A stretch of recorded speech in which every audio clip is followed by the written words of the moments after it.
September 4th? Friday, September 4th. That's a Thursday. Okay. That's all I'm counting. The 5th is a Friday. Okay. Oh, it is? Good morning, good noon, good evening, wherever time and place you listen to us from, straight from the 909. It's Mark. Bow to the wow. Ali. What up? Myself, Isaiah, and together that's That's hip hop. Please don't forget to like and subscribe and hit the notification bell. It really does mean a lot. We are on the road to 5,000 subscribers on YouTube. We're almost there. So thank you guys who subbed. We smoked an ounce to this in anticipation. Yeah. Yes, we did. Somehow, some way. Today we're talking about an MC who is one of the most instantly recognizable figures in hip hop. Smooth, laid back, and effortlessly cool. Emerging in the early 90s under Dr. Dre's mentorship, his melodic drawl and conversational flow set him apart in an era where aggression often dominated. His delivery often feels like a blend of slick storytelling, West Coast funk, and street wisdom wrapped in charisma. From the G-Funk anthems of Doggystyle to his genre-blending later works, Snoop cultivated an image that fused the realities of gangsta rap with an approachable, almost playful personality. He became a master at writing beats with a fluid precision, making complex rhymes sound simple and natural, all while embodying a swagger that defied West Coast hip-hop culture. Snoop's legacy is massive. Not just as a rapper, but as a cultural icon. He helped solidify G-Funk sound and remains a central figure in the global spread of hip-hop, bridging generations of audiences. Beyond music, he's one of the rare rappers whose persona transcended the genre, becoming a fixture in television, movies, business, even sports. Like, this guy could run for, like, governor or president. Like, he'd probably win. It's that big. His ability to evolve, moving from hardcore street rap to family-friendly commercials without losing credibility, showcases his universal appeal. Snoop represents longevity in hip-hop, a figure who managed to stay relevant for over 3 decades while still embodying the cool, carefree spirit of the culture. We're talking about his debut classic album, Doggystyle, released November 23rd, 1993 by Death Row Records and Interscope Records, produced entirely by Dr. Dre. That's legendary. This was following Snoop Dogg's appearances on Dr. Dre's debut solo album, The Chronic, in 1992, which Snoop contributed significantly on. Much like The Chronic, the distinctive sounds on Doggystyle helped introduce the hip-hop subgenre of G-Funk to the mainstream audience, bringing forward West Coast hip-hop as a dominant force in the early mid-1990s. Doggystyle debuted at number 1 on the Billboard 200, selling approximately 80,000 copies in its first week alone. In the U.S., 680. Oh, really? Oh, first week, Yeah. 680. It was, or maybe 660. It was 6 something. Okay. It was the highest selling debut ever in rap. Crazy. Highest selling For a rap long debut. time, it held that record too for a long until time. 50 came out. Which was a record for a debut artist and the fastest selling hip hop album, as Ali mentioned. Doggystyle was included on the Sources magazine's list of 100 best rap albums, as well as Rolling Stones magazine's list of essential recordings in the 90s. This is the time when those magazines carried a lot of weight. 100%. The album was certified 4 times platinum by the RIAA. Singles include Who Am I? What's My Name? Snoop Dogg. Yeah, Dogg. If you haven't heard that, I don't know what rock you live under. Seriously. Gin and juice, sipping on gin and juice, lay back. With my mind on my money, and my money on my mind. Classic.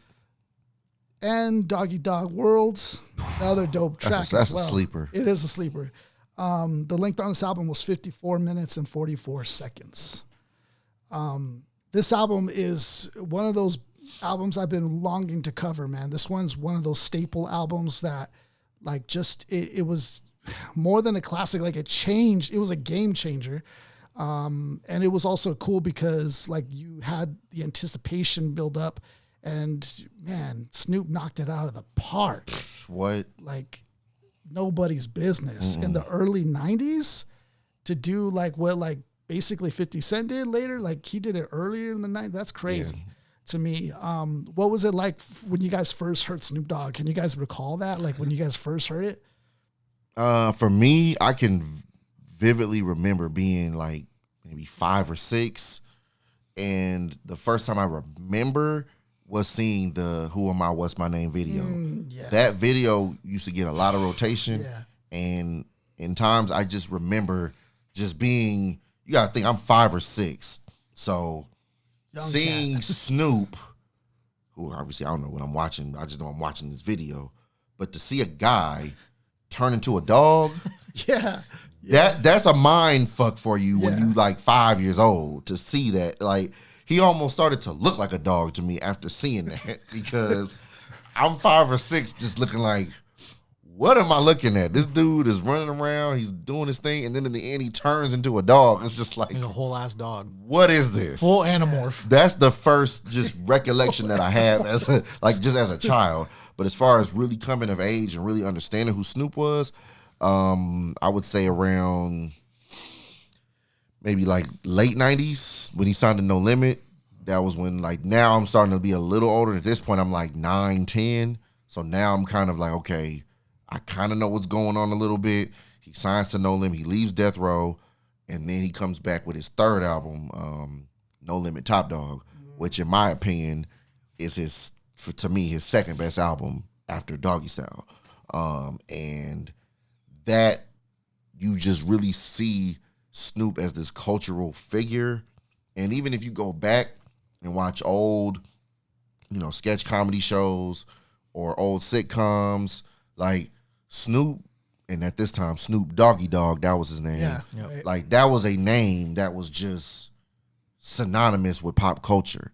Like, Yup. he was just, I don't care if it was from movies to TV, and he was on SNL, He was like mentioned in The Simpsons. The Simpsons. There's I mean, he was just that big cultural figure, and what he did with this album in particular, again, like I said, the highest selling rap debut, and he held that record all the way until 50 Cent came out with Get Rich or Die Trying, which that's a record he still And that holds was to this day. a nice one to pass the mantle. Correct, to because it's another Dre it's protege. within- yeah, it's it's still within in house, house. So for the two highest selling rap debuts to both be Dr. Dre proteges, that's as far as first week sales, that's saying something. Right. And kind of to build off a point you made, the anticipation was built. The very first time anyone ever hears Snoop is Deep Cover. Right. The 187 on the Undercover Cop. That is the track first is a time crazy dope track. the world ever hears of him. Right. Then he comes with The Chronic, and the first video is nothing but a G thing. The first voice you hear rapping is not Dr. Dre's, it's Snoop. 1, 2, 3 into the 4. That is one of the most iconic opening lines in the history of rap. Yeah. You know what I mean? So he does that. He got G Thing, you got Dre Day, Let Me Ride. Snoop's all over that album. And now everybody's clamoring, when is the Snoop album coming? Yeah. And then to come with this, Yeah. bro, like he was already a star. This made him a mega star. He was gone after this album. In an alternative reality, I think that Snoop Dogg, had he actually got locked up, because they were going to throw the book at him. Yes, they were. Had he got locked up, he would have been a bigger what if. He would have been a bigger what if than Pac and Big. Yeah. I'll say it straight up. I agree. Yeah. Because the album sales would have been there. Yes. He gets locked up and everyone's like, oh, he just put out this one album and it's a banger. Now he's locked up for life. Yeah. Crazy. Like, there's different ways to have an eternal, like, never coming back to music, whether you're in the afterlife or whether you're locked up in the correctional facilities. Could he have gotten bailed out? Like, if it was If he gets no charged? parole, he's never getting out. What we do know is, like Mark said, they were gonna throw the book at him. Yeah. That's right. They were Because at that time, people were against rap too. In the correct. media. So they were gonna make an And example. murder was out a of case him. that they gave him. Right. Like, literally, like, I mean, that was literally, which we'll touch on in a little we'll while. touch But, about that, yeah. but yeah, it's like he like I mean, that's the perfect thing Mark just brought up. That could have been, we could have missed out on the biggest rap superstar that ever lived. yeah. Because if we're just talking, like you mentioned in the intro, being like recognizable, Snoop Dogg is the most famous rapper that's ever lived. I don't know. I don't know is there any bigger than him? Like, most famous, if we're talking fame and celebrity, Right. it's Snoop Dogg. Snoop's everywhere. Even if you take that to, like, just black culture. Yes. It's Snoop, Shaq, Shaq is everywhere. Michael freaking Jordan, maybe. Michael Jordan. Dion, Dion's in the Sanders, conversation. Mike Tyson. He's on that. But he's he's on in that there, conversation. right? Snoop is 100% And he's one of the in few there. rappers that come out of that hole. Out of that hole. 100%. He's just, I mean, the dude went from, being on trial for murder to having freaking cooking shows with Martha Stewart. Yeah. Co-hosting the Olympic reviews Like, with Kevin dog, Hart. come on. Like, Snoop was he was on the commentary for that, what was that, the Roy Jones, Mike Tyson fight? Yeah. Oh, Like, I Snoop, forgot he was doing color for that. He's done, he's been at WrestleMania. He's been, different, these movies, that movie. Snoop Dogg is in every fabric of culture. And a decent role in Baby Boy. And then to come back Seriously? and Decent purchase role. Death Row. And then he bought Death Row, correct. Uh-huh. That's like the ultimate boss move. Yeah. Yeah, he is. I mean, like how Mark mentioned, as far as within black culture, but Snoop is American culture. Like he's even surpassed, Yep. the limits of what black culture can reach. Snoop has reached beyond anything. He's a global figure. Yeah, I He hear can that. be anywhere in the world. Like we look at like rappers that we consider all time great, like Eminem or Jay-Z. You know what I mean? All time legendary greats. But they're not everywhere like Snoop If is. you drop them off in some country overseas, they won't. There's some people that won't know who he is. Yeah. I mean, Snoop Dogg, you drop him off anywhere in the world. yeah. Snoop Dogg. Yeah. Snoopy. He has like, nephews everywhere. Snoop is just that guy. And to think it all started with this album. Like, cause I mean, I've seen, I think Eminem at one Detroit Lions football game, Yes. but like you don't see him as much as you see Snoop come No, outside. 'Cause not Snoop even comes close. so much Way more. outside. Yeah, I think that we can attribute him to being hardworking too because he's everywhere. Yes. That means he's just down to do what he needs to do, feature, appearance, this and that. Like he's still working for Yeah. it. Yeah. He recently dropped an album with Dre. Like, Man, Yep. They reunited. Yep. They sure did. Missionary. Mm-hmm. And you got to think, like, even before, I would say since maybe like 2010 or so, he started doing these other genre albums. He did a reggae album. He did a gospel album. Snoop Lion. He did a funk album. Guan, Like, Snoop. like he was the Snoop Lion for a minute. Like Until the rosters were like, no, man. like Snoop can like he's dabbled in everything you can dabble in. Like he did reality TV with his family. Yeah. Like Oh, yep. he's just such a cultural figure. Like I said, to think it all started from this album. This album's reach Crazy, huh? went beyond, what hip hop really could do. And this was, the West was already kind of running the game already at this point, but this was like the official checkmate. Like we are number one right I mean, now. Snoop embodies that whole West Coast era. This was it. Like like I said, the West was already winning at this point, but Doggystyle to me was the cherry on top. Like I said, what I would consider if it was a war, this was checkmate. Flannels, khakis, and Snoop. We are number one. Like that's just what it is. just everything dog. Like I remember there was a clothing brand, Yeah, he had a Big clothing Dog. line. Dog Bound, like, Big dog. Snoop Dogg clothing. He had a clothing line. Yeah. and then there was some gear I used to get at the swap meets. I think it was like Dog Pound or something. Like it just all played to that whole dog thing that he was. He has a bringing. clothing store right now in Inglewood. You know what I mean? Like he's selling, Death Row merch and stuff like that. Like Snoop and is just to play off of also too the character Snoop was like, absolutely also cool. To translate that. Like, that's just like I said, it's just a essence of name. cool. It's just a name everybody knows. Yeah. Everybody knows Snoop Dogg. I don't care. You may not even. You don't even. If you even grandmas- listen to rap. Your grandmas know Snoop. Your grandmas Dogg. know Snoop, and your grandkids know Right, Snoop. everybody. Like everyone knows Snoop Dogg. It's not like very few rappers have that distinction, but Snoop is one that everyone knows. Yeah, and he's a caricature now too, as well. Yeah. People could do impersonations of that Yes. dude all day because of his style is so unique. He's So pop unique. culture To for him. real. Yes. Yeah. Style wise, speaking of that, what do you guys think when you guys hear this guy? Style wise, let's start with Laid this back. album. Literally. Start because he's evolved over time, but let's start with this album. Style wise, what did you guys get, and then maybe compare that to like today's time. I was very surprised that he was so chill and laid back on this debut because you, again, take the risk of not being very like, oh, he's not taking this seriously. But you attribute that with the beats that he has, and it's like, no, like that flow goes with that beat. Correct. 100%. Yeah, like to start it off that funk intro. The G-Funk intro. It's very the BPMs are fast, but yet he still comes on that like and slides on that. Yep. Yeah. Like Before passing it to Rage. Right. He is very laid back, charisma out the wazoo. It's like a West Coast iteration, a Slick Rick toned down. Like, well, not toned down, but like just a little with a little less of the just more laid back flow. Yeah.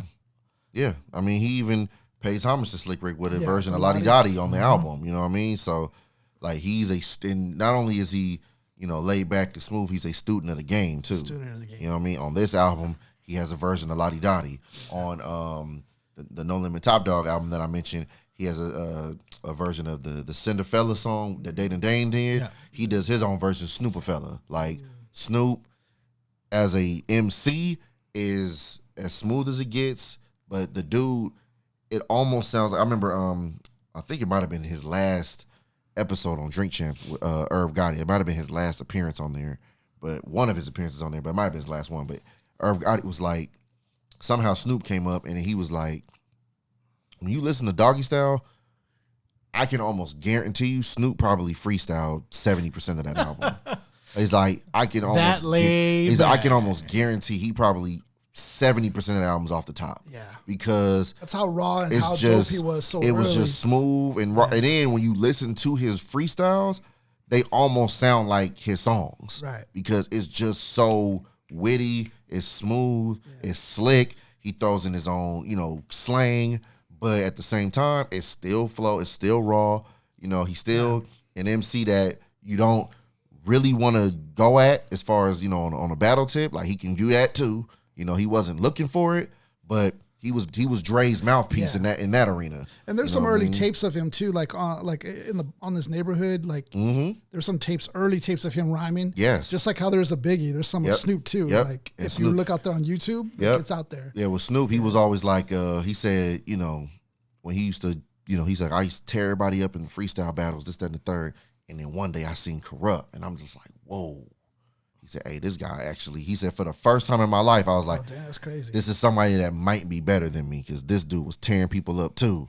And he said, me and Corrupt, we go back and forth, and it was like watching two karate masters just chopping each other. And it was just, he was just so impressed with Corrupt style. That's why he brought him on, and, they formed Dog Pound and everything. So that's even his intellect as far as knowing who to surround himself with his style.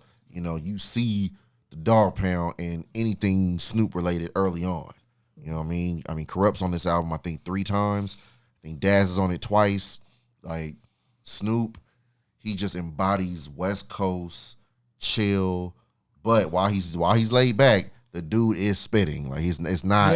Exactly. It's conversation. It's not that chill. Yeah, it's like it's conversational almost, but it's still a flow to it. You still got to ride the beat the right way, and Snoop is doing that. I like how it's like deceptively simple. Yes. It's like, it seems like I could do this, but the way Snoop is doing it is like not quite so different. Not quite. Yeah. Yep, because and it's funny you mentioned being like simple, because it was an early Cedric the Entertainer stand up. He was just, he got into talking about rappers, and then he was like, he said, I like Snoop, because he said Snoop was for grown folks. He said, and what I mean by that is, he said he ain't really saying nothing, but he rapped just slow enough where you actually know what he's saying. He was like, and he just went through, he was like 1, 2, 3 into the, and everybody said 4. He was like, see, you already knew it was coming. Like, that's how Snoop was able to succeed, was that his style was palatable for anybody to rap along to. Very early to be rhythmic like that. Yes. And like, that was so early to be that. Absolutely. And the flow was just the cadences. Also, the cadence was another thing, because you could tell when he's delivering these bars, the cadence and the switch ups that he does as well. That's intelligence to be able to switch it up like that. Oh yeah. And that's not like the typical average. No, you'd be fooled if you hear it and you're like, man, that sounds like years and years of experience. And yeah, he's 21 when this came out. 20, he's actually 22. He's 22 when Doggystyle comes out. Yeah. Like, that's insane. Yeah. Like, 22 years. Are you kidding me? Yeah.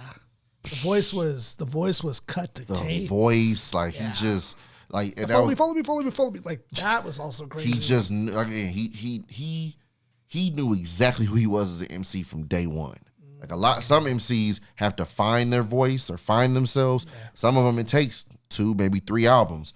Snoop, from the moment we heard him, he knew who Snoop Doggy Dogg was. Right away. And he also would stretch like syllables. He would also like elongate vowels. Yes. There was a lot of stuff going on. Like to the untrained eye, there's a lot of stuff going on. Like I said, at surface level, Snoop seems very, very simple. Yeah. But when you really break it down, he's doing things that not all MCs can do. And then even up to like today, like he's still, I think the difference like today is like he leans more into the personality. Oh, for sure. Rather than the intensity that he used to bring and deliver. Absolutely. Because man, at this time, once he hooked up with Tupac, the intensity just increased even more. Like, it was like America's two of America's Most Wanted. Oh my gosh, what a song. That was a crazy back and forth. Like, and he even said, like, I mean, Snoop, as far as talking about his evolution, he mentioned he was like, around that time in the mid-'90s when stuff was getting real crazy and the whole East-West thing and all of that. Oh yeah. And then, we lose Pac, we lose Biggie. In the middle of that, he drops his second album, which didn't do as well. And then he eventually finds his way leaving Death Row. He drops the Doggy after that. You know what I mean? And he even said, like, in doing that, I found, kind of new peace. You know what I mean? And then he said, I went down south, hooked up with No Limit. He said, and for me, that was a move that saved my career because it allowed me to kind of just get out the madness for a while and evolve who I was as a rapper. And then eventually, obviously, link back up with Dre and, the rest is history after that. But I guess my question would be, why do you guys think that he didn't just like stick with Dre all the way, where Dre didn't have to look for an Eminem or I think a couple reasons. I think one, Dre left Death Row first, so with Dre gone, and Snoop still there, having to put out another album there, it was also him kind of giving him a chance. Can he do it without Dre? True. So that's something that he kind of also took kind of as a chip on his shoulder to say, I don't just have to be with Dr. Dre to succeed. And I think it almost low key kind of took a while for him to really do that because, like I said, the second album wasn't as good. The first No Limit album, still same thing, wasn't as good.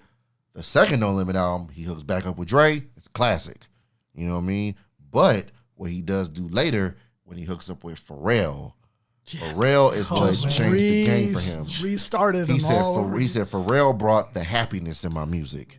You know what I mean? That's what he said. He said Pharrell brought the smile in my music. Now let's talk about that for a little bit because I remember when that dropped. We were in high school during that time when that one Drop It Like It's Hot came out. And I remember when that came out, and it was so different, and I was just like, it hit me different. Like it didn't right away like, oh, this is a banger, this is dope. It took a while for it to grow on me, but it was different for Snoop. Yeah, it was a different sound. I was just kind of like, what is this? Yep, like, it was different, way different. But like later on, when I look back retrospect, I'm like, man, that was just so fun. The bass was crazy, the beat was crazy. It was different. Yes. And then Snoop changed it up. Yes. Like, see, I liked it when it first came out, but I didn't love it until I went to a house party. Okay. When I went to a function and it came on, and the reaction it came in the party, see, I said, I heard it differently. Wow. I heard it on a radio in a classroom. Yeah. So I definitely heard it in a whole different environment. Yeah, because I saw seeing the video was my first, time looking at it. So I liked it. Like I said, I liked it when it came out. But when I went to a function in high school and that song came on and I saw what it did to the room, that's when I loved this. Like, I was like, okay. Yeah. This is another Snoop classic. And that's his first number one. That's crazy. Hot 100 song. So, that's just, again, his evolution in recognizing the change in the styles that he had to do to maintain to, be the cultural figure he is. Yeah. Did he do a whole, he just worked with him for a couple of tracks on? Yeah, he was signed. So he was like signed to Star Trek.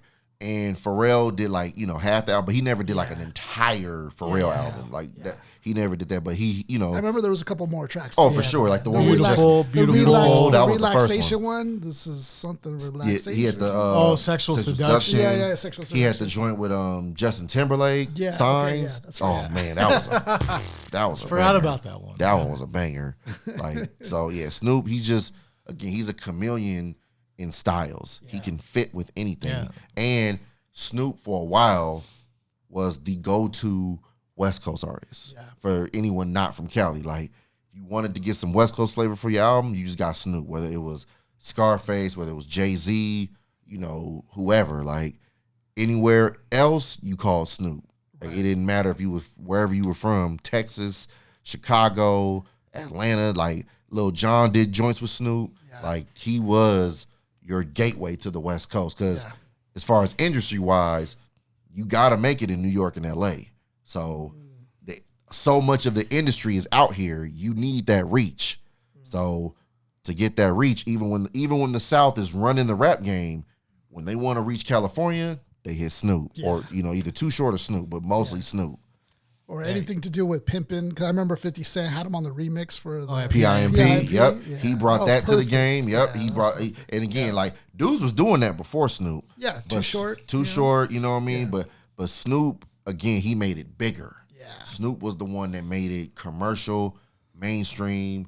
Like what's up, pimping? Like people just saying that, not even on some legitimate pimp talk. Like, but that's what Snoop brought. He could bring that cool factor to anything. He could take something that could be deemed, nasty or, negative as far as pimping and make it look cool because it's Snoop. Yeah, even bringing Nipsey Hussle on one of the tracks in Malice in Wonderland. Yes. Early Nipsey. Yeah. Early, yeah. I was like, damn, sounds pretty hard. Yes. I mean, he was an early supporter of Nip. Yeah. He was the one that, officially, when he officially kind of passed the torch to Kendrick on stage at one time. It's a legendary moment. I forget where it was in LA, but I forget like what venue. But it was a big concert and Snoop was up there and he like officially was he even had his beef with Eminem for a little bit too. Yeah, that was and to Snoop's credit, he admitted he was wrong. Yeah. In that he did. He came out and said because he was like they asked him about like the greatest MCs and he named some names and he didn't say Eminem, which again you don't have to. It's your preference. But then Eminem was brought up and he said something like, I don't want to misquote him, but he said something to the point of like, I can live without this. Yeah, I can live without this. Something like where he really was downplaying it. And M was like, damn. But it was cool because he had a bar or two for M too. He was like, you're the Superman, but I'm going to be your kryptonite. Yeah, he was like, no, that's smooth. Smooth. Yeah, and M was so thrown off by it. He was like, yo, that's like, we same team. Yo, peace to M because M is recently he had Melly Mel too go against him, and then it's like, what do you do in those situations? These are legendary dudes. Like, Melly Mel's thing is a little different. That's on. That's because Snoop was in his own camp. That's like borderline. Snoop was his brother in his camp. That's why that one hurt him more. You know what I mean? He was like, he gave him a little jab. They both gave him little jabs. You know what I mean? They pieced it up. It's things happen, but it's cool though. Like I mean, Snoop is such a very just interesting.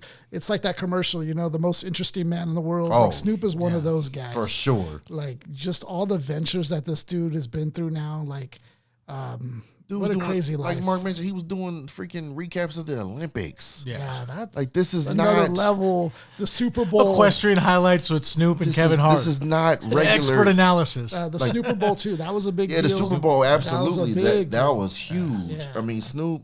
Like he's done because he was crib walking at the Super Bowl, the most watched event in the world. Right, he's sea walking up there. Like he's just again he touches every area of culture, and it's okay because it's Snoop. It's Snoop. Again, I mean, I heard something where it was like, Snoop lit a blunt in the White House when he met Obama. You know what I'm saying? It's like stories like that. No one else can do that. No. And peace to Snoop too, because he's one of those guys in Snoop. The weed community where it's like that's a legendary thing to be past a blunt from Snoop. Facts. That's a legendary thing. Him and then Be Real. Yeah, those two. They did they had what they call Mount Cushmore. Yeah, He said he said they said it was Snoop, Be Real, Method Man, and Redman. Oh, yep. They said that they called that Mount Cushmore. Oh, that's an album right there. Seriously, that should be an album. It really should. It never gets started. Like, now we just kept smoking. They just kept smoking weed. Kept smoking, though. Never got to it. We're about to get this album started. Right? A piece on the acting chops as well. That dude Baby can Boy also act. Did his thing in Snoop was that. a dope actor. He did his thing in Training Day. Yeah. You know what I mean? Was he on Soul Train too? He's on Soul Train now, or Soul Plane. Soul Plane. Yes, Soul Plane. Absolutely. Yeah, Soul Plane. He was the captain. He was flying the plane. Like, Snoop is flying your plane. Come on, man. Crazy. Like but we're not going to take off at all. He's Snoop though. That's the thing. Like, it's just like you hear about these things, but it's like, but it's Snoop though. So getting high before the plane takes off. It's like you just let it ride because it's Snoop. Right. Man, such a legendary. We have the honor right now. To cover this album, this legendary of. I mean, just more than an MC. Like, such a legendary figure in the world, even beyond hip hop itself. But for hip hop, tremendous strive like this dude has created, and opened doors for so many people. 100%. Like, it's dope. Been a mentor to so many people. So legendary, dude. Looking at the album cover, we're getting into Doggystyle. For those who are listening, this is a classic album cover. Legendary. You have this kind of comic play off of like character. Snoop. Yeah, the Peanuts character where, you have the doghouse, and it's instead of, Snoopy, it's Snoop Dogg on top of the doghouse, in a all blue, for the Crip. And then he's wearing the plaid, but he has a dope chain on, and he's like as a dog, which is dope. And then he's leaning over the doghouse, trying to like touch some booty of a girl who's also a dog. So it's a dog world. You get that play. And then behind it's this red brick, and then the brick is actually stacked up to say Doggystyle on the top. Mm-hmm. And then you have like this kind of late night sort of like signature font of Snoop Doggy Dogg. And then within Snoop, you have like a dog face, So dope. Yeah, these the like dog catcher behind the brick wall. Yeah, that's it. Kind of looks like Hank Hill. And then you have a dog catcher in the background. So very much like a comic feel. Like, one of those comics strips you'd see in the newspaper. Like, it looks like that. And then on top of the bricks, you got 3 dogs. And then they got the quotes. And I love this because they're doing a play on Atomic Dog. Ooh. Why must I feel like that? Why must I chase the cat? Nothing but the dog in me. Like, that is classic. That is a classic song. Atomic Dog is just one of those records that's just a staple in funk. Yeah. And what California as a whole has done with funk, bringing those elements in hip hop, like, to me, that is the greatest contribution the West Coast has done to hip hop, was bringing in the funk. Yeah, man. Like, in New York, they brought in, the soul, James Brown samples. Sure, yep. You know what I mean? Yeah. Stuff like that. That's right. You know what I mean? They brought, which obviously, James Brown, some funk as well. Right. But like the West dove in head first with the funk. To the funkadelic. Like, I mean, with Dre, and then, Sir Jinx, DJ Quick, all these producers. And it's funny because in a way, that. that's kind of like where it really, like, if we were trying to like talk about the start of hip hop, like these are kind of places where, like, I heard somebody say, like, for us, disco was hip hop.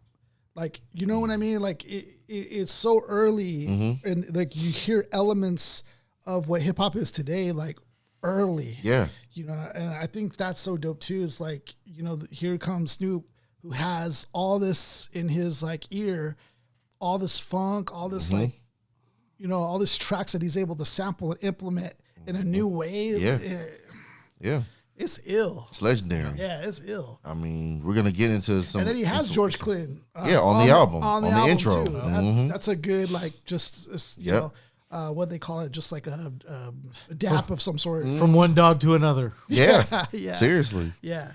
That's similar to DJ Quick too. DJ Quick says something like, George Clinton came into the studio, kind of showed him some things, and he felt like instantly from that meeting or whatever, he felt like kind of like blessed with that Roger with Troutman. that funk, and continuing that on and building that, because I mean Snoop, DJ Quick, Dr. Dre, Ice Cube, these guys helped really solidify the funk on the West Coast. Absolutely. Like, those 4 guys alone, funk. Yep, the elements, and it's just they brought that signature sound and made it the California sound. Yeah, like you got to think about it. Like before that, there's no California sound in hip hop. No. But what Dre, Quick, and all of those guys do, they created one based off a lot of stuff from the Midwest. Really, you know, I think Parliament's from like Minnesota or something like that. A lot of other guys from Minnesota, Ohio, those regions with all the funk, Ohio players. All that stuff is sampled through all these early West Coast joints, and create a soundtrack for you to use hydraulics, which is like, you know, it's like it's unreal. Like, it's kind of crazy. You got to think like before these guys come out, they're just, you know, riding around to, you know, whatever's out, you know what I mean, or whatever oldies, a lot of oldies. But to bring the oldies and make it new, fresh in a funky way, unbelievable. Yeah, unbelievable, man. Chicks and stuff, like it's honestly, it's really like special, the fact that, you know, we see what Dre was able to do with on this album in particular. Like he took what he did on the Chronic and what most people would consider made a better album with Doggystyle. You know what I mean? Like, I mean, the Chronic is legendary in its own right, but I think the consensus around hip hop is that Doggystyle was better, and it's unbelievable what he did. That's a good argument. Yeah, I think that it's funny, like with Doggystyle, it's like I feel like they were approaching this deadline, and then they kind of had to like hurry it up, get it out, because I think one of the tracks they didn't get to clear the sample, so they had to leave one track off. I think it was G's Up, Hose Down, I believe. And then I heard that like they had 48 hours or something, and Snoop was like telling Dre, because Dre, like, I guess was getting tired, slept on the couch for a second, and then Snoop's telling Dre, get up, man, you got to engineer this album, like we need you to, otherwise it's not going to get released. They're going to like drop us, and it's not going to get released. So like to think about how close it was to not even making it is really crazy. Yeah, hip hop without, I don't even know what hip hop is without Doggystyle. Yeah. I don't know. Like I don't want to know. Like, I don't want to know that world. Right. I don't know. I don't want to know that world. That tree has like couple branches cut off. I don't even want to know what hip hop is like. This album is so. Because as soon as these singles drop, I mean, it changed everything. Gone. It's a shift. What's my name? Snoop Dogg. Snoop Dogg. I mean, you even got like you got Dog Pound all on this album. Dog Pound's all over this album. Yeah. You got even there's a skit with Bow Wow on here, like 6, and it's like the teacher's like, yeah, what do you want to be when you grow up? They're like, kids like, I want to be a fireman. What do you want to be when you grow up? I want to be a doctor. I want to be a police officer. Hey, you with the braids. Bow Wow. What do you want to be? I want to be a motherfucking hustler. You better ask somebody. And they got Bow Wow to say that. Like, unbelievable. That's dope. 6 years old. Manifesting his and he became a star in his own right. You know what I mean? One thing I want to mention about this album cover too, I like that it's kind of taking place at night, because there is some sort of like radio show that's playing. Oh, like yeah, the Balls. The like the dog hour or whatever. Yeah, like that, 187.4. That's a cool motif to have along this album. Yes. It really kind of adds to it and brings it all together. So it's like he's introducing you to Snoop as well, and to the Dog Pound, and then all while kind of dissing Eazy-E, because at this time they weren't cool with Eazy-E. So all that's also sick as well. And it starts off with Snoop, and I think he's he wants to get out of the game. He wants to get out of the hustle, and somebody's trying to like tell him to nod, like you got to come back in or whatever. Yeah. Which goes to a lot of classic movies and stuff like that. So it's also like tying to all that, which is cool. This is about the point when we get into 3 tracks that we voted on that we're going to cover. So this album is a legendary album. We can honestly choose to go with any which way, and it would have been dope. But the 3 tracks that we chose is going to be Gin and Juice, The Shiznick, and What's My Name. So like there's a lot of different tracks we could have choose. Honorable mention, Doggy Dog World, I think is definitely, like you said, a sleeper. That Love was a that dope song, That was a man. dope track. Murder Was the Case. Yeah, let's probably the most haunting song ever. Let's spend a little time on Murder Was the Case. Crazy. To me, like I said, this is the definition of art imitating life. Yeah. Like he makes this song in 92, 93, and then within a year or so ends up legitimately really catching a murder case. Like that is unreal. Yeah. The fact that he actually like murder was the case for real. And, like, and this is a lesson too. I mean, there's different beliefs and theories out there, but one theory is like our words are so powerful that they can speak things into existence.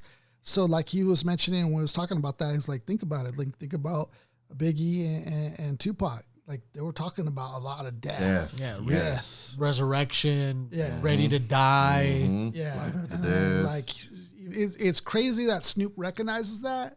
And it's like, man, that when I was around is crazy. But, Snoop navigates it all. But that track in itself, it's a crazy track. It's about like him about to like catch a case, but in order to save him, he does a deal with the devil, so that way he doesn't have to go and spend time in jail, whatever. Right. So he kind of like sells a soul, but then he has like a second chance, and like he's trying to ask for like God to save him. That music video is wild. Yeah, man. Yeah, crazy storytelling, haunting as well. Like you listen to this, you get scared to the point.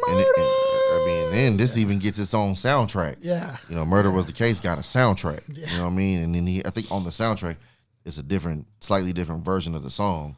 But I mean, for him to have this song and then legitimately end up on trial, and then I think he performed it, I want to say at the VMAs in 94, I want to say, or 95, one of those years. But he was performing the song, and while he's performing, it's like there's a part where like he's like on a wheelchair, and then like at the end, I think it's like the last verse, he stands up and starts rapping it. Yeah. And then at the end of the performance, it's like a legendary hip hop moment. And then he finishes it, and he goes like, "Murder was the case that they gave me. I'm innocent. I'm innocent." Yeah. And he's like, he ends the performance saying he's innocent. And then, obviously he eventually does get acquitted. Yeah, that meant a lot for him. Yep. And then that leads to him, co-signing for Tupac to get out, telling Suge, "Hey, pull this guy out. He's going through the same thing I was about to go through." Mm-hmm. It was a crazy time in hip hop. Very crazy time. Crazy. A lot of what ifs too, because like, what if Pac didn't get out and it was all the shine was concentrated on Snoop? Yeah. Like, or what if he never signs to Death Row? What if he never signs to Death Row? Pac might still be here. Right. There's a lot of different like you just never know scenarios there. So much, but like that. And he also helped bridge everything after the fact with P Diddy and stuff. Like, yep. He helped bridge a lot of that. Yeah. So like, and Snoop's his whole mentality kind of changed. It started to change after the trial. You know what I'm saying? After going through that, he really started to, like I said, he mentioned earlier, like I mentioned earlier, he dropped the doggy from his name, right, and started to really kind of change his image a little more. Like, yeah, he was still, rap about some gangster shit, but like it wasn't so much from a place of being active. It was more of like a past tense kind of referral. You know what I mean? So like going through that, but him sowing the seed with that song first without knowing is insane. Yeah, super crazy. To the point where even Jay-Z sampled it on The Evils on Reasonable Doubt. You know what I mean? Sampled that. Like, the "Dear God, I wonder, can you save me?" Like, that line is just, it's been used multiple times throughout rap. And so even though we're not breaking that song down completely, it's super important for Snoop's catalog. Very important super song. Super important. And super crazy of a story as well. Absolutely. So we jump into the tracks. We're going to go into the big single hit, Gin and Juice. What? I mean, we're talking about one that just instantly took off, Gin and Juice. And it's so crazy because he was saying like something about in the studio where somebody was, I forget the reference track, but it's that melody is referencing another track. I think it's The Slave. Anyways, the melody is similar to that, but then like to mix it up with Gin and Juice, which is a drink that Snoop was famously known to drink and all that, that's crazy ill. Yeah. Like just to flip it up like that, that's amazing. Crazy. And the beat goes hard, piece to Dr. Dre on the beat. So yeah, we're going to go into that track right now. I don't know if any of you guys want to start it off. I'm going to catch up here. I'll do the first verse. All right, go. With so much drama in the LBC, it's kind of hard being Snoop D or Double G. But stop right there. It's that's an iconic opener. Go ahead and start with it. Now stop. Such an iconic. It's one of the most iconic opening lines and ever. That's what really like makes me in awe. Is like it's so freaking simple. Simple.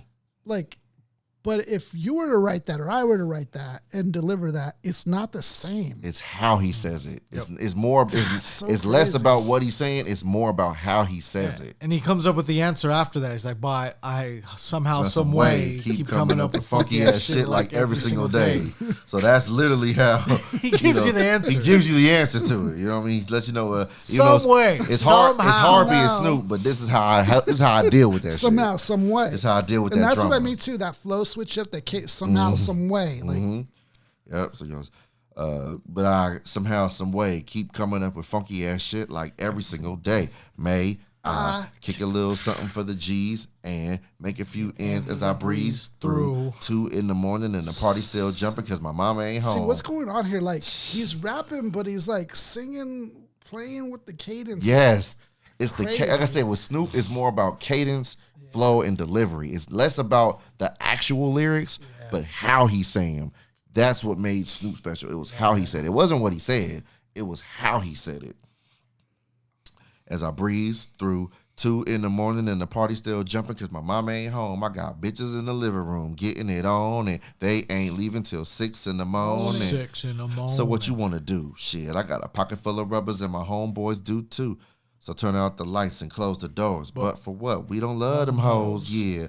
So people out there. So we gonna smoke an ounce to this. G's up, hoes down, while you motherfuckers bounce to this. Rolling Down the street, smoking indoors, sipping on gin and juice. Laid back with my mind on my money and my money on my mind. Rolling down the street, smoking indoors, sipping on gin and juice. Laid back with my mind on my money and my money on my mind. Now that I got some Seagram's gin, everybody got their cups, but they ain't chipped in. Now this type of shit happens all the time. You got to get yours before I got to get mine. Everything is fine when you listen to the DOG. I got the cultivated music that be captivating heat. Who listens? So there, and also too, I think we mentioned this, but the music video, man, amazing. Music video is The so West Coast personified. dope. Yes. And he's in the drive-in, and there's Impala's in the bag, Flannels, so much going khakis. on. Amazing. He's getting his hair braided. Got the Pirates jersey repping not Pirates, I'm sorry, Penguins jersey repping 20s. Like he really was subliminally doing all. It was just such a dope video. Man. Turning into a dog. Oh, getting his hair done too in front of his crib. Yeah. It was sick. You got to get your. Oh, no. Everything is fine when you listen to the DOG. I got the cultivated music that be captivating he who listens to the words that I speak as I take me a drink to the middle of the street and get to macking on this bitch named Sadie. Sadie. She used to be the homeboy's lady. Oh, that bitch. 80 degrees when I tell that bitch, please race up off to these NUTs because you get none of these at ease. As I mob with the dog pound, feel the breeze. Biatch. I'm just... And then Man. piece Too Short too. Absolutely. Too Short started that. Yes. Snoop. Yep. Short started it, and then Snoop ran with it. Homage to that. Yeah, absolutely. Later on that day, my homie Dr. Dre came through with the gang of Tangeray. And that right there. See, just how he's saying these words. Yeah, which is really iconic. You can't really. There's nothing more you can say. How much Tangeray you bringing? I'm a whole gang of it. That fat ass J is some bubonic chronic that made me choke. Shit, this ain't no joke. I had to back up off of it and sit my cup down. Tangeray and chronic, yeah, I'm fucked up now, but it ain't no stopping. I'm still popping. Dre's got some bitches from the city of Compton to serve me, not with the cherry on top, because when I bust my nut, I'm raising up out the cot.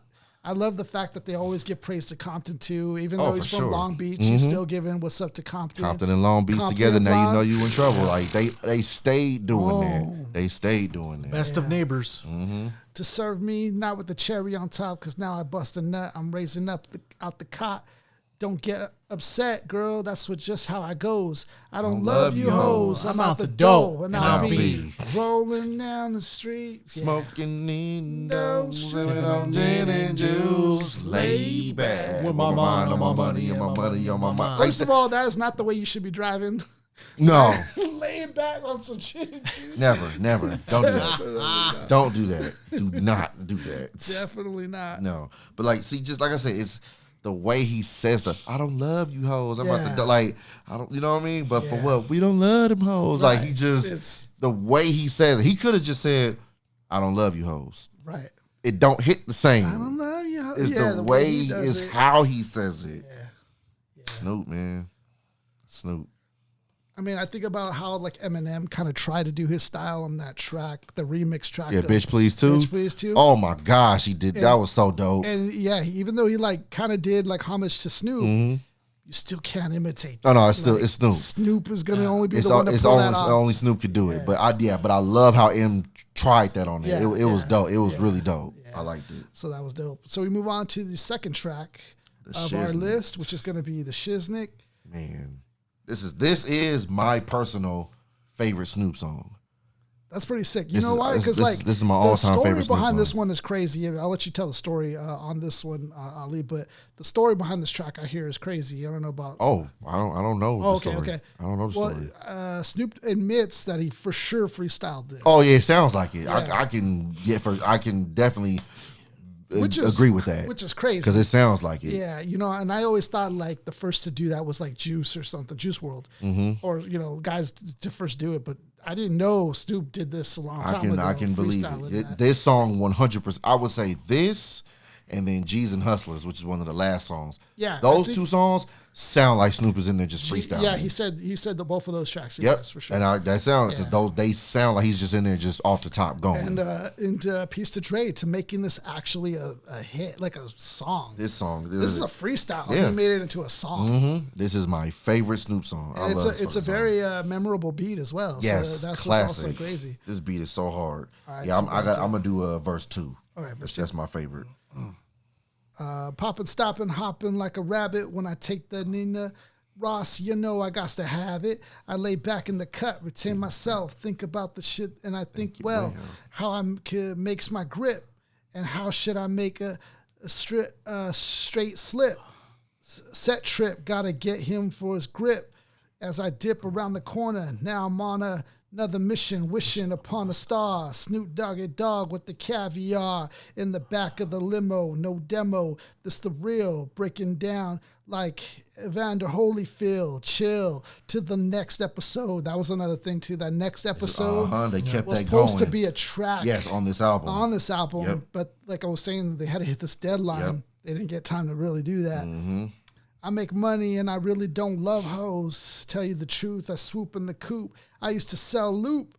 I used to shoot hoops, but now I make it hits every day, every single day with the Diggy Dr. Dre. So lay back in the cut, motherfucker, before you get shot, because it's 187 on the motherfucking car. I already know how he says that. He knows how to. He's so good at his callbacks. That's what I love about Snoop. Yeah, he is really He's good big with the callbacks. Next episode 187. Like, there's callbacks all through here. Yep. Yeah, he does all that. Yep. So then in verse 2, oh man, I love this song.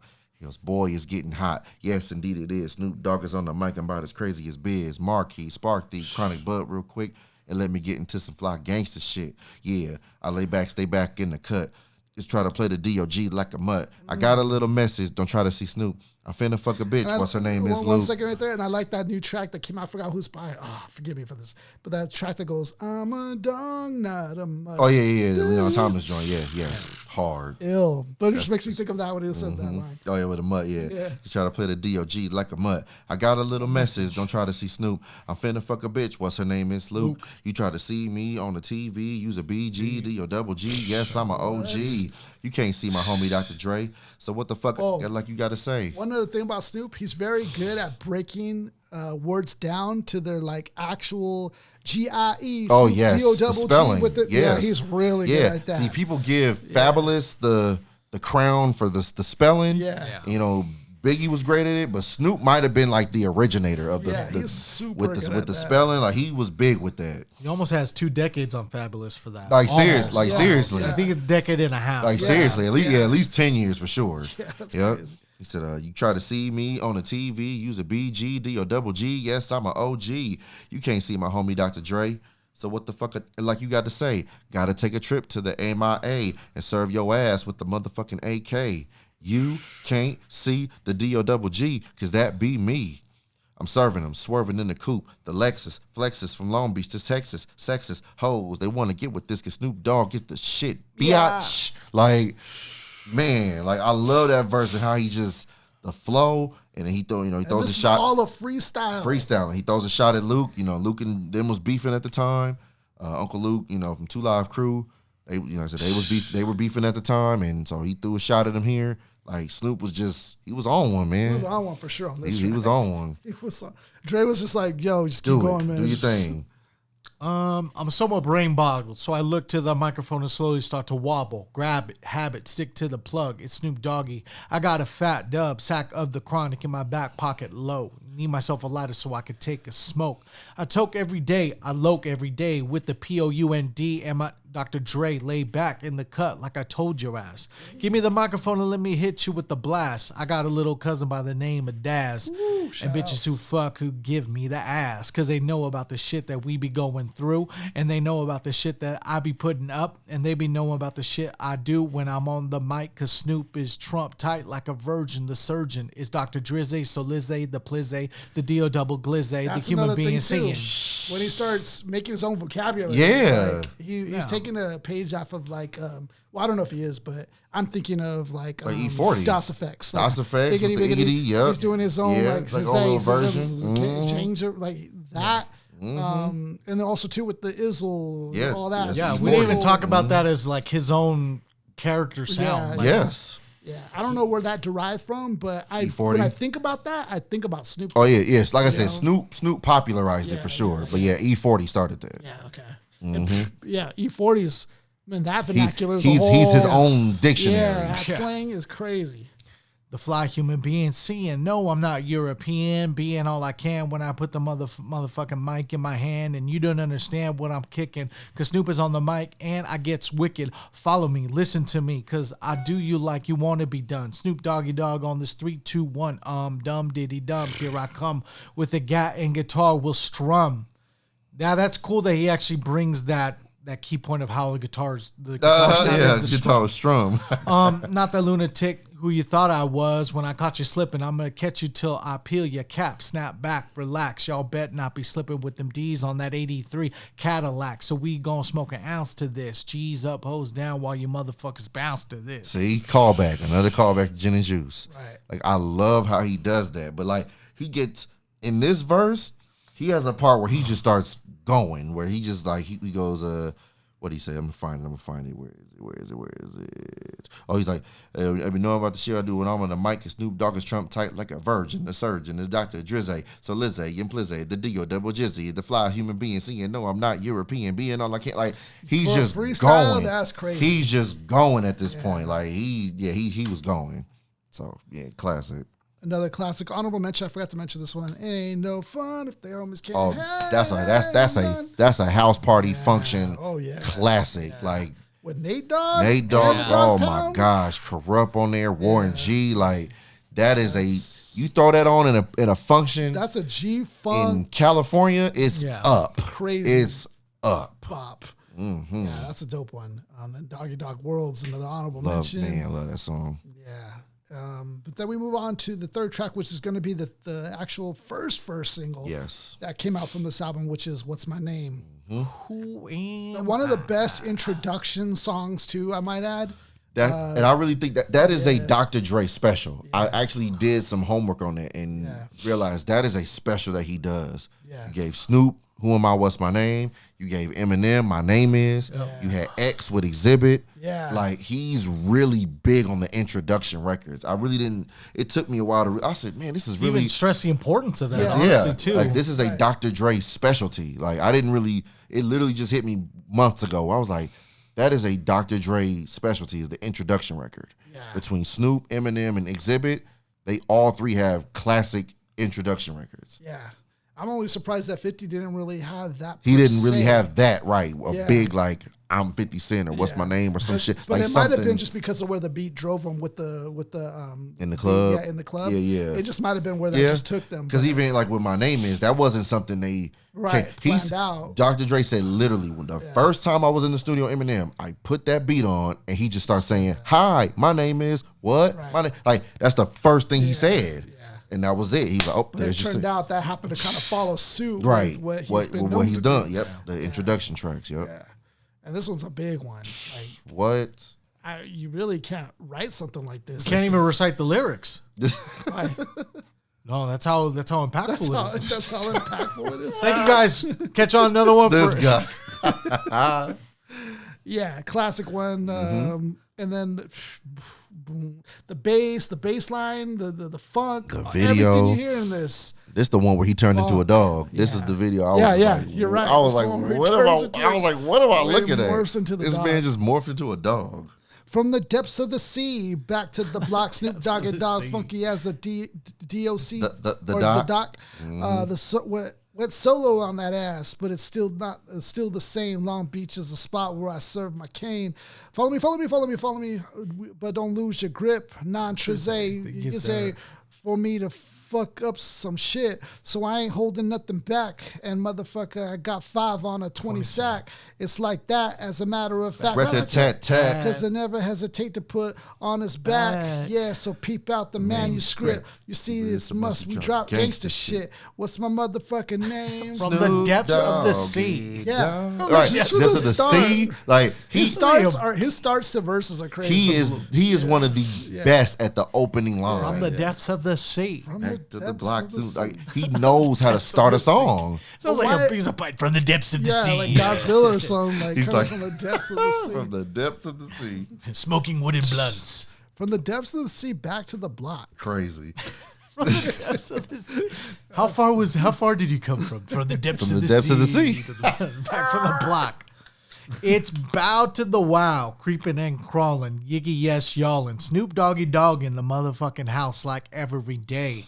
The chain to the next bar. Yeah, he doesn't and get then enough credit also, for So that. good with that. Almost nursery rhymish, like you know, like that reminds me of Method Man with META, like all these nursery rhymes. It's kind of classic. Everyone needs to spell something out. DMXX. Yeah. Gotta spell it out. All these people. DOJJ, DRE, Gotta spell it. CPT. You gotta spell it, man. METHOT. LBC. You gotta spell. Spell it out. Oh man, Snoop Doggy Dogg in the motherfucking house like every day, dropping shit on with my Mr. Mr. Dr. Dre. Like I said, can't fuck with this and can't fuck with that shit. I drop because you know it don't stop. Mr. 187 on the motherfucking car. TikTok, never the Glock, just some nuts and a cock, robbing motherfuckers till I kid them blood clots. Then I step through the fog and I creep through the smog. First the depths of the sea, I creep through the smog. Creep through the fog. Because like Snoop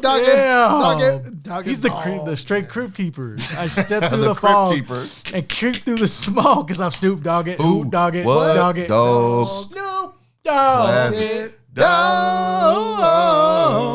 And down, wow, yippee yo, yippee. A story real quick with this. So how he came up with that? He said literally, me and Dre was in the car playing music. He puts on Atomic Dog, and Snoop just starts blurting. Snoop just out of nowhere, instead of saying Atomic, he said Snoop Dogg. And Dre was like, "What? We're doing that." Like once he just heard it, he said Dre looked at me like I was crazy. I was like, "Oh, we're doing that." And that was it. Done. Yeah, that's simple. Out of here. That's simple. The rest is history, as they say. Now just throw your hands in the motherfucking air and wave the motherfuckers like you just don't care. Yeah, roll up the dank and pour this drink and watch it stink. Why? Because Doggy's on the gang. My bank rolls on swole. My shit's on hit legit. Now I'm on parole. Stroll with the dog pound right behind me and up in your bitch is where you might find me laying that, playing that G thing. She wants it with the biggest nuts. And guess what?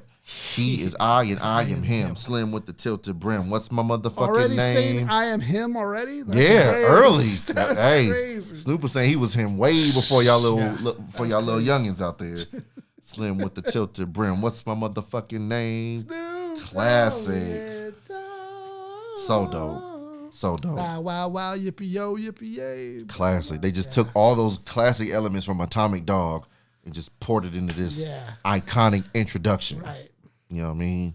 Yeah, I really enjoy that. Like I like when you take something and you reference something, but you make it new. You make it your own. Yep. Yeah, that's ill. Mm-hmm.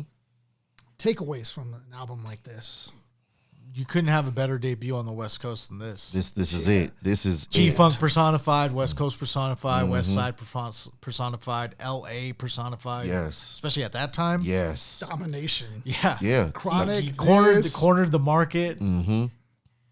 Like I said, this was to me, like I said, this was the checkmate that the West Coast is running hip hop. Yeah. Like they were already running it, but this was the one. This was that final piece of that puzzle where it was like, hey, y'all better pack it up for the next year. And then Dre's starting to really make a name now because Chronic, already NWA's had a name, but the Chronic was like, oh, okay, like. This is Dr. Dre guy. Reps up, and then and Doggystyle, another one. It's like, dog, like Death Row, I mean, everything was going double, triple, 4 times platinum. Like Death Row really was making hip hop sell. And then once you get Chronic 2001, forget about that puts Dre in a whole nother category. Forget about it. But like he really set up Snoop.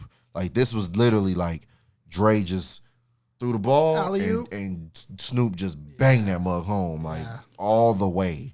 This was like you know we all see that classic picture with D Wade doing this with the blonde with the dunk. That to me is what this album was. Yeah. Dre was Wade, Snoop is LeBron. Like that is just what to me this album is. This album is that picture. You know what I mean? And Snoop crazy photo and iconic photo. And Snoop just you want to say delivered. Because at that time, D Wade and LeBron couldn't touch him. The heat early that. Couldn't touch him. And they that's were what making it look like easy. And that's what Dre and Snoop was. Like it was just this untouchable dude. I mean, to the point where, you'll have like Nas later on. Yeah. In the song Last Real Alive, he was like, Prince Rakim had started Wu-Tang. Snoop and Dre had a new thing. You know what I mean? Like he's referencing it. Yeah. Biggie referenced it in Somebody's Gotta Die. He was like, I'm sitting in the crib dreaming about Lear jets and coupes, the way Salt shoots, and how to sell records like Snoop. You know what I mean? Like everybody's recognizing. They recognize the East Coast recognized the East recognized like this Snoop dude is running the game. Yeah. Jay-Z, it's like New York's been soft ever since Snoop came through and crushed the buildings.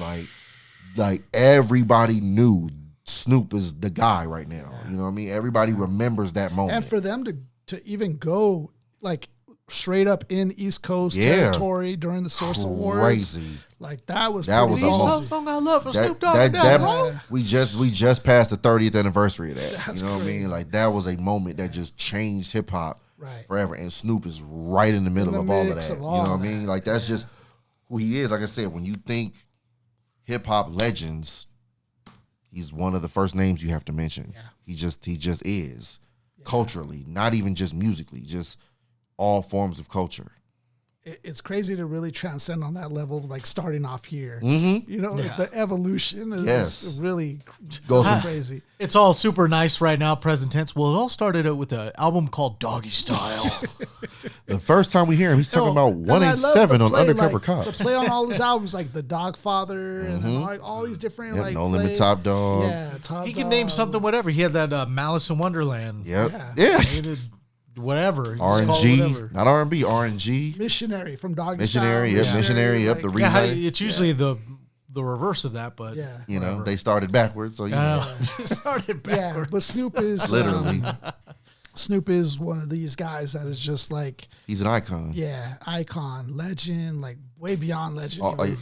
Any of those words you want to name, all of them. They categorize Snoop. Mm-hmm. And man, it's really cool that we have somebody like that during our lifetime. We get to witness something like that. We get to witness Snoop Dogg. Yeah, like can you imagine? We're a part of the universe during the time that Snoop Dogg's around. There's going to be a time when there won't be a Snoop Dogg, right? So it's like kind of cool that we get to witness this. 100%. And we're a part of that until AI makes Snoop Dogg, new to Snoop Dogg. They already tracks. tried, man. They already. Drake tried that already. They're already trying, dude. They're gonna treat him like they did Pac. You know? Like Drake literally tried that already. Still here, you know. While he's alive. I know, while he's alive. Yeah. Like what? Yeah, that's crazy. So yeah, piece of this album. If you guys haven't heard this one through, or if you have, but it's been a minute. Like, go back to this and check it out again. I smoke an ounce to that. Yeah, this is a nice one to go back to and just remember. Like Snoop Dogg is him. Like from day one. This guy's Press play with some Tanqueray and a fat ass J. Some gin and juice. And some Bubonic Chronic. Any of the Y sounding liquors, your Hennessy, Tanqueray, Alizé, all of it. Tanqueray and Alizé. So yeah, piece of this album. Of course, we're releasing episodes every Monday. Make sure you guys are sharing, liking, subscribing, commenting. Let us know what you guys think of this album in the comments. Like, the conversation continues. Like, there's something we missed. Like, drop it in the comments. Yeah. What was your favorite track out of this? What do you guys? What was your first time listening to Snoop? Have you met Snoop? Any stories you got like that? Please drop it in the comments. All the nephews of Snoop Dogg, please comment. All of them. He has millions. Imagine that's a team. Mark, let him have it, man. To the MCs, if you drop a Lizike and drop a mic, drop a Mizike, drop a Lizike, and make sure you follow us on Instagram and follow us on various platforms. All right, peace, everybody. Peace. Peace this out.